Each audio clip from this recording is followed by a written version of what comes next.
Hey,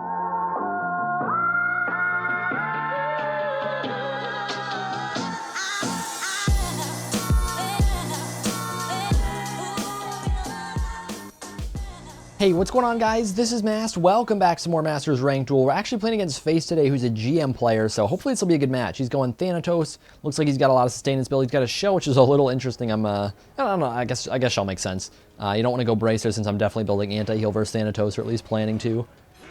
So you gonna get one of these, maybe? Yes, got one. Nice. Doesn't matter much, but it matters a little bit. He didn't go Horrific, which is why I bought Sprint. I thought he might. He does still have slows either way, so we are a little bit spooked, you know.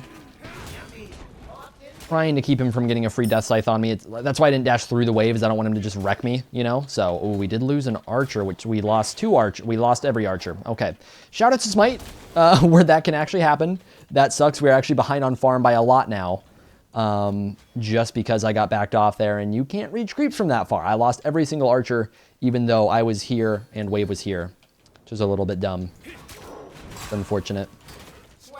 He can chunk me right now, so we're going to try and play pretty safe. If he does that again, I don't know. He's probably not going to do it on purpose, but that's actually a really smart play.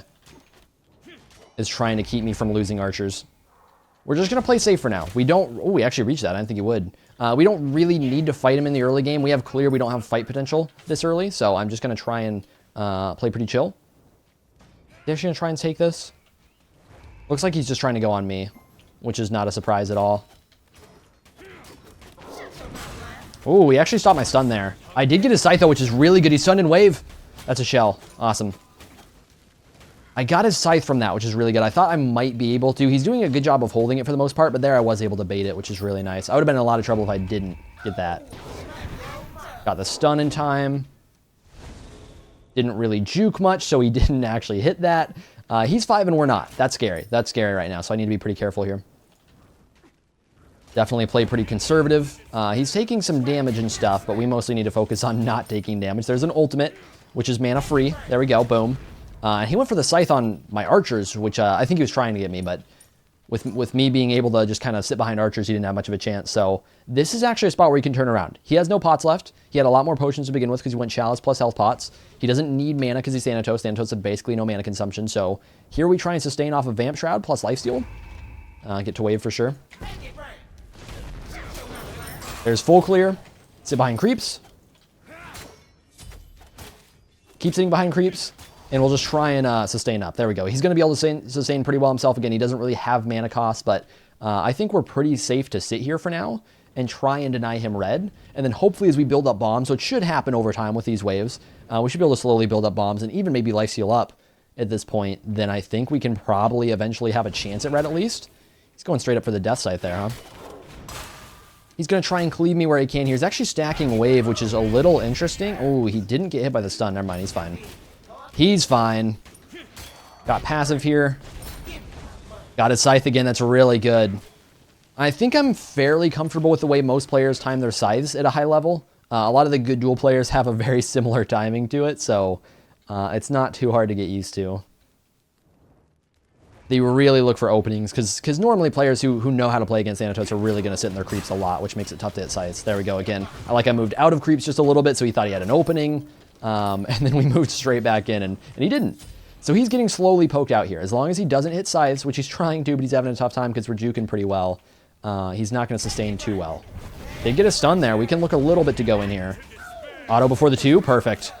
Not sure if it mattered, but that auto did help us get the kill. A little bit of an auto cancel because he was going to be in range of the 2 either way. I'm not going to, unless I suck, I'm not going to miss the 2 there, so it was worth going for.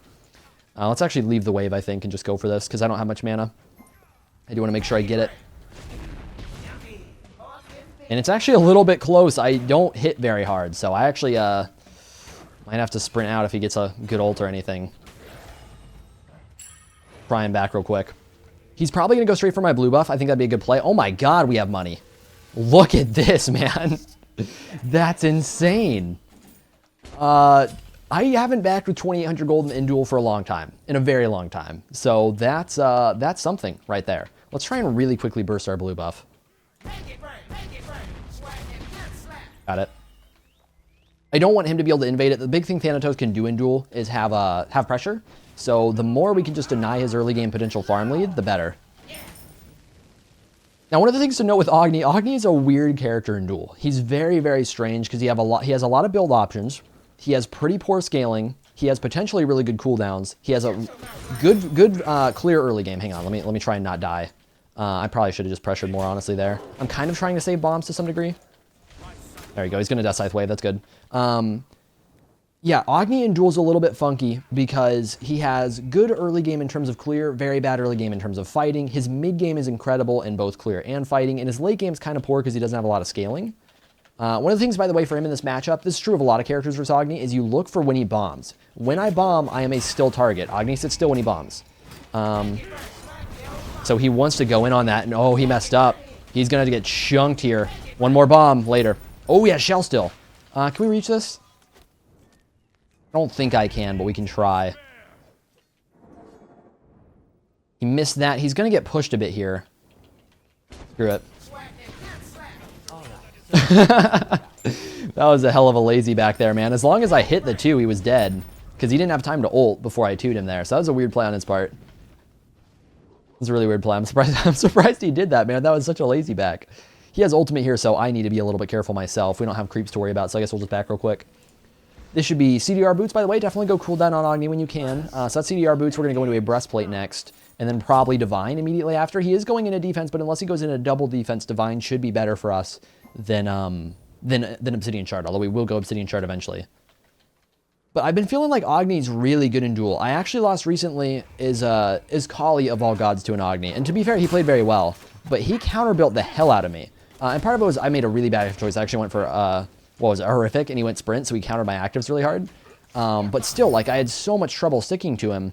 Like, I do think I would have won. I do think I would have won if I went sprint, but it was still really challenging. It was a really challenging game, and that's his Kali of all people. This wasn't to face, by the way. This is just like in a stream.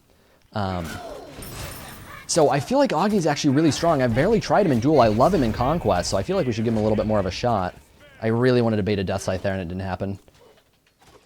He's autoing waves, so we'll go for a bomb. Kind of a free hit. That's one thing in general with Duel is whenever people are auto-attacking, they're pretty easy to attack. Because they're slowed by 50% when they auto-attack. Unless they're a Fatalis nerd. Get some damage here. That was a poor play on my part. Almost got the red, which would have been really nice. He's on cooldown, so we don't really have to worry about fighting him at the moment, but I could have played that fight a lot better. I didn't really do a good job securing the buff. Pretty important. Gas? It's one of my favorite things on Agni, man. You can stop people's backs so easily with that. And it's so, like, it's not even important to hold on to a lot of the time. You can just throw that at him. It's like not even worrisome, really. See, can we get a fight? Oh, God. Oh, God, that bomb was bad. That bomb was bad. Scythe me, I dare you. Scythe me, I dare you. Okay, that was bad. I don't take damage, though, so I'm fine. We don't take damage yet. We're all good. I don't know why I went into tower. I don't know. What am I doing? It's fine. We're winning. As long as we win the fight, it doesn't matter how stupid I play. That's some damage right there. We should be able to get his blue buff here in a second. Sure you want to auto-attack that, man? Hang on. Hang on. We're about to step on the gas. We're about... no. Never mind.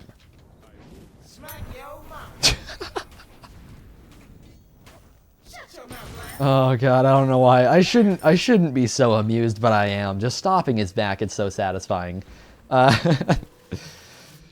Let me see. What are we going? Thorns doesn't make a lot of sense because he has magical defense. Honestly, not too worried about it either. Bracer, he might go anti-heal, so I'm not sure if we want to do that. I think we'll go Shell because he does want auto-attack late game, so I think Shell makes a lot of sense here. Because we can get those block stacks once we upgrade it. Plus, Shell's just good. Shell's really good in 1v1. I feel like Shell being good in 1v1 just shows how strong Shell is in Conquest. I feel like Shell is so... Like, Shell gets picked up a lot in Conquest, and I still feel like it's slept on. That active is so absurd, man. Like, the huge shield you get, yeah, you can give it to your allies, too, right? That's just kind of nutty. Apparently, I missed my dash because I'm bad. There we go. I just wanted to see if I could juke the Death Scythe. It's fine if he does the auto-attack damage to me there. As long as we make it tough for him to hit the Scythe, we're pretty okay. Just doing what damage I can. Right now, I'm at a really good point in my build. I have lifesteal. I have 30% cooldown, 40% whenever I have blue, and good damage with my bombs. So I'm getting constant bombs, constant cooldowns in general. Come here. Oh, actually reached that. I shouldn't have gone for the auto. I think I might have missed that because of the auto. Cooldowns in a second here. Might look to sprint on him. Missed that, which was bad on my part, so we're going to sprint out. Didn't get my shell off, but we got it now. Duke the Scythe? Should be dead. I knew the dash was going to kill him, so I went a little bit for style there. I went a little bit for style since he was going to go down to the dash. Just kind of run away and let him die. Really good start, man. Really good start. I don't know if this is a particularly good match for Agni. I feel like it's probably a pretty decent matchup for Agni, but I don't know if it's like a counter or anything like that. That said, I do think Agni's incredible versus melees in general. I just feel like as a Thanatos player, I could probably do well in this matchup, but I could see both sides. The big thing being that I can't really go Gem in this matchup, and Gem's incredible on Agni, so that's kind of a downside. But we still have just, I guess that's actually a point that I can go over too. But we still have like the classic mage build in general, which works really well on him. So I guess we'll dive into that while I'm kind of on the topic a little bit.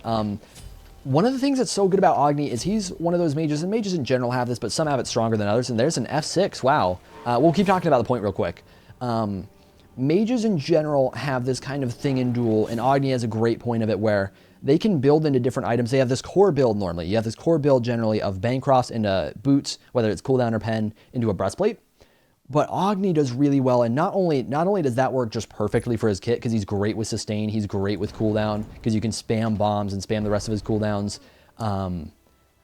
But you can also go Gem on him because you have those cooldowns so readily available. You have so many bombs you can use: Flame Wave, Dash, Stun. So you have tick damage as well, which makes the Gem last even longer. So Gem of ISO is really good on Agni, but Thanatos has slow immune, so we weren't going to go at that game, at least probably not, since his 2 just lasts for a long time and it's slow immune. Divine Ruin is another great option on Agni. Again, you've got a lot of tick damage. You've got a lot of easy to hit damage. So Divine Ruin's really strong for anti-heal. So that's another option. I just feel like he's got a lot open to him because of that. And not only that, but he's one of those mages that you can also really easily build double D on because he doesn't have a ton of scaling, but he does have a lot of base damage since his ultimate's not really an ultimate. It's just a low cooldown. He just gets a lot of bombs off. That basically makes items like Height of Nemean better, because it's not a high scaling ultimate. It's not this big important ability where you need to build a lot of damage for it. You can just spam that for the base damage alone, doing around, you know, like 350 damage or whatever it is, and just get those base damage numbers off, and then build double defense if you want to, and you'll still have that base damage whether you have the scaling or not. So he has a lot of build options, which is really cool about him. But that's enough about that, guys. We'll wrap up the video. Thank you all for watching. Hopefully you enjoyed. I will see you all in the next one. I've been seeking for the glory. Say my name. And I've been trying to write my own story in the search for fame. I'm sitting here in this empty room, walls keep tumbling down.